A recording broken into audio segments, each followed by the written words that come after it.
Campaigning for us to leave the EU from within the belly of the beast for longer than I think he wished he had, and who is our much-loved Deputy Leader, and who is going to wrap up today's proceedings with what I think is going to be a barnstormer. Ladies and gentlemen, please give a huge welcome to Paul Nuttall.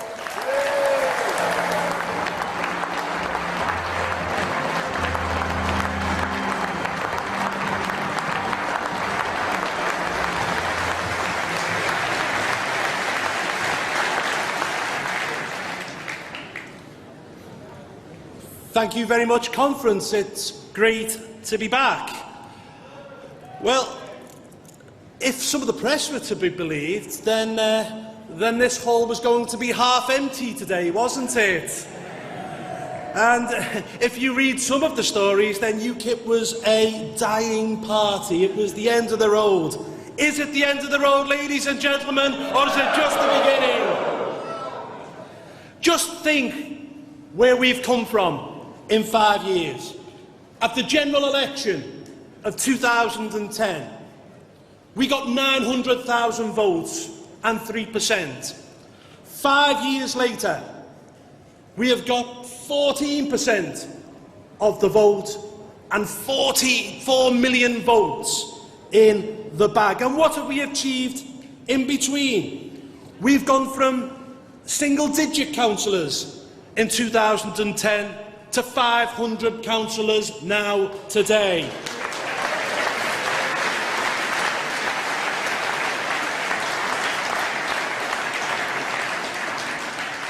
In the meantime, we went out and we won a European election, didn't we, last year? We took 24 MEPs back to the European House of Nonsense. We became the first national party since 1906 that wasn't the Labour Party or the Conservatives to win a national election. It's a great achievement, ladies and gentlemen.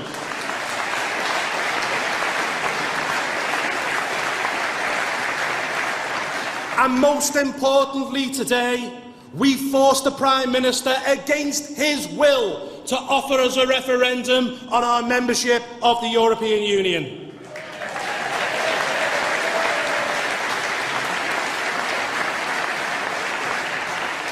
I think we can all agree, ladies and gentlemen, can't we, that 4 million votes and 1 seat is nothing more than an unprecedented electoral disgrace, and if ever proof was needed that the first-past-the-post system is an outdated model designed for the past that should be consigned to the dustbin of history, it is this. We need electoral reform, ladies and gentlemen. It should be one person, one vote, and no longer should we have elections decided by 400,000 people who live in swing constituencies. Ladies and gentlemen, we need proportional representation.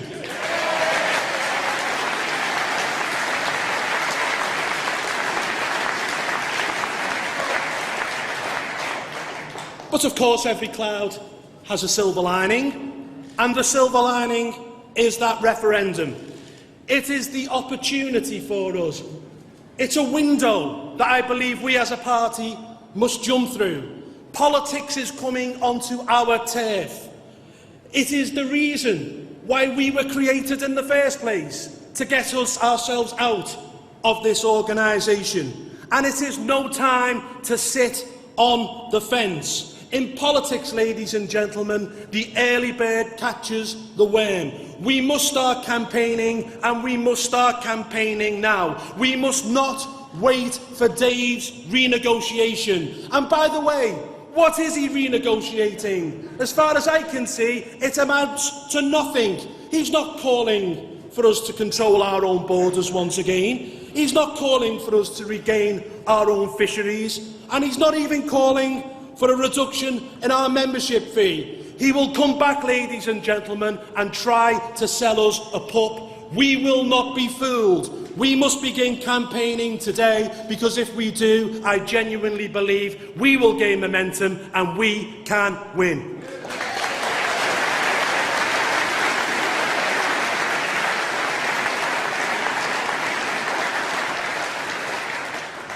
That is why we should be thankful, conference, to Aaron Banks and the Leave.eu team. Please give them a round of applause. They've really put the money where their mouth is.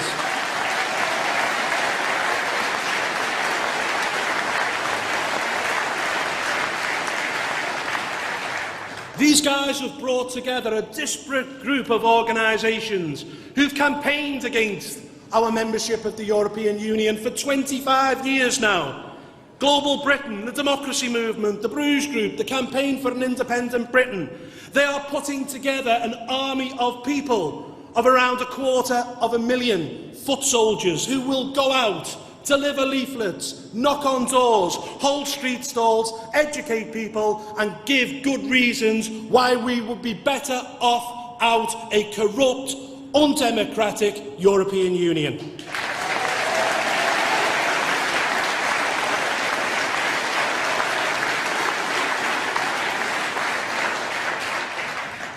So rather than us being a party of the past, rather than us being a dying party, as some in the press would like to see, this is our time. The next 5 years will make or break this party. As I said a few minutes ago, there is a window of opportunity that has opened. We will either jump through it or we won't. But I believe, with the hard work of our activists and the Leave.eu umbrella organisation, we as a party and we in this referendum campaign can go from strength to strength.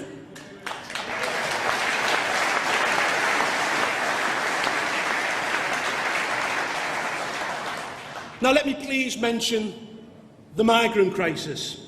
I know some in the press like to call it a refugee crisis, but it's not a refugee crisis. It is an economic migrant crisis, so let's start calling it what it is.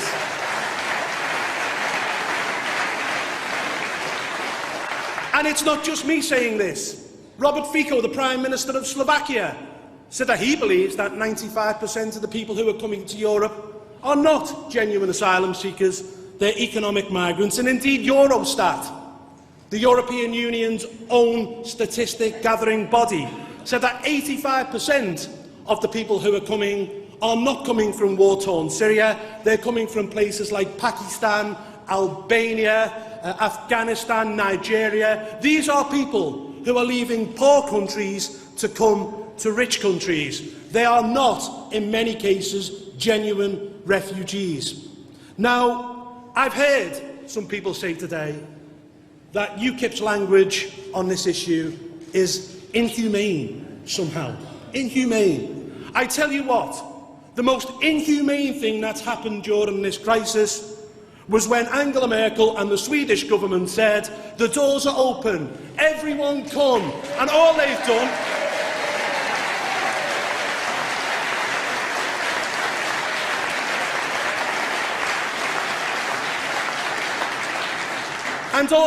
in that time is they've encouraged more people to come and risk their lives and die in the Mediterranean and die in the Aegean Sea. Angela Merkel, ladies and gentlemen, should hang her head in shame.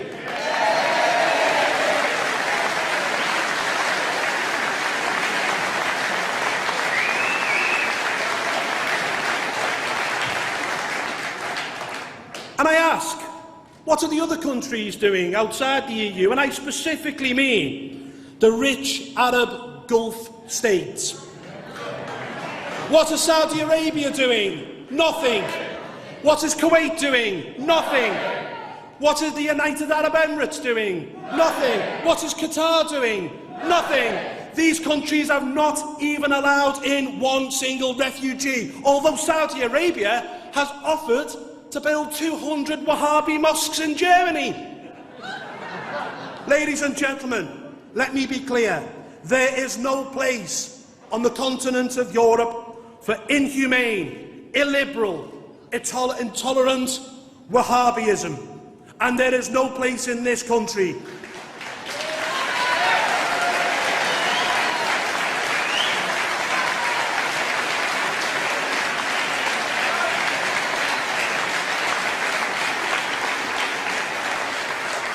And there is no place in this country for Sharia law, Sharia courts, where the word of a woman is worth half that of a man.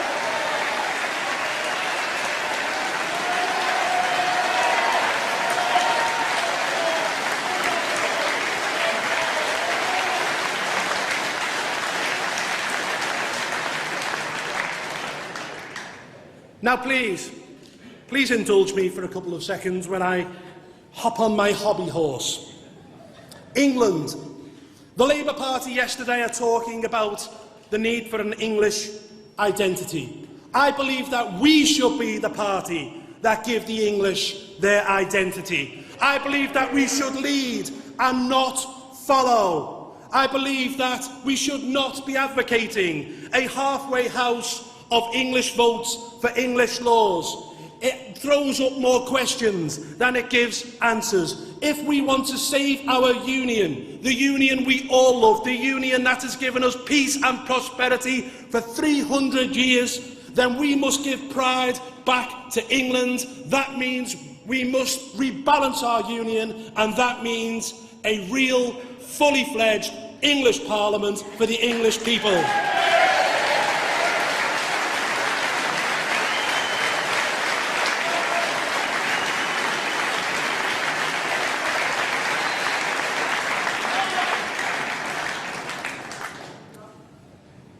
And I think I'm going to finish on Jeremy Corbyn. I mean, it's unbelievable, isn't it? I mean, come on. Who on earth would have believed the day after the general election that the Labour Party would enter into a summer of self-indulgent self-flagellation and end up with a leader like Jeremy Corbyn? This is no working-class hero, ladies and gentlemen.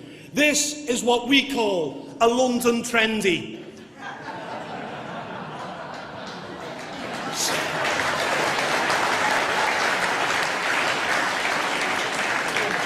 Someone who is more at home, banging on about gender quotas, climate change and Palestine. Yes, it might get The Guardian excited, but I tell you what, it's not the hot topic in the pubs and working men's clubs of Doncaster, Liverpool, Hull, Newcastle, Dagenham or anywhere else.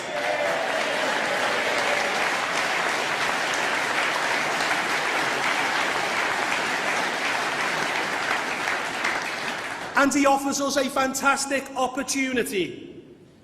The patriotic, old working class people will not go out and vote for a party which is led by a man who says nice things about the IRA, that wants to give the Falklands back to Argentina, and least of all, will not sing the national anthem.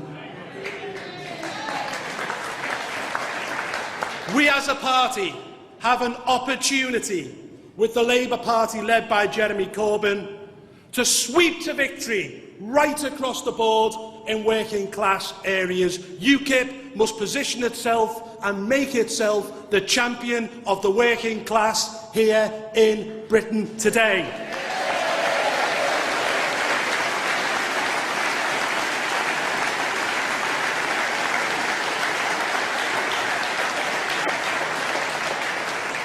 And we can start that next year in the Assembly elections in Wales, in the Assembly elections in Northern Ireland, at the Scottish Parliament elections, indeed in the London elections, particularly in the Outer Ring. People will flock to our cause if we are bold, if we straight talk, and if we tell it how it is. That's how we got here in the first place, ladies and gentlemen. We mustn't tone down our language. We mustn't change, because if we do change and begin to sound like the rest, then this party is finished, and I will never allow that to happen.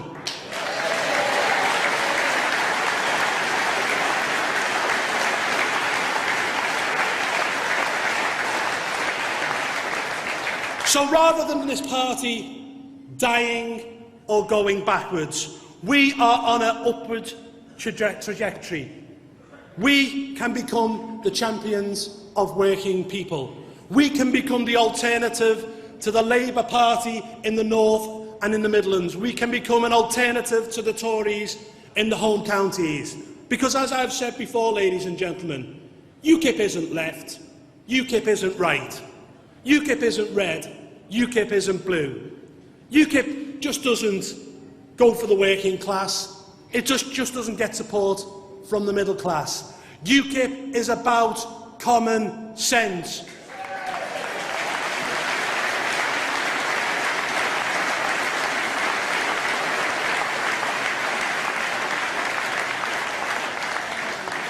We want to ensure that we put British people first. And nowhere more so than the best example I can think of is foreign aid. We're sending £25 million every single day out in foreign aid. We're giving foreign aid to countries that are richer than ourselves. Countries like Brazil, like China, like India. And what we're saying in UKIP is quite simply that is your taxation. And we shouldn't be sending foreign aid to countries that are richer than ourselves and don't need it, when 1 million of our own people last year were forced to go to food banks. That's our taxation. It should be spent here in our country.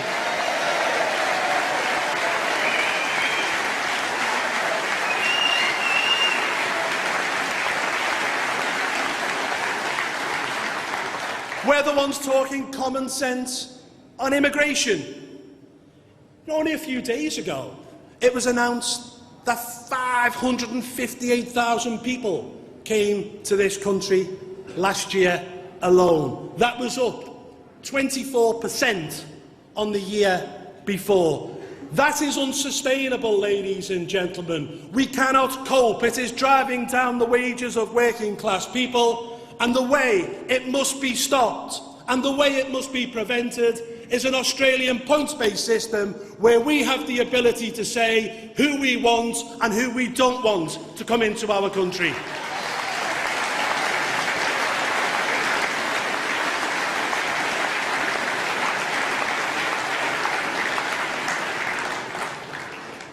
Ladies and gentlemen, we have a mammoth task ahead.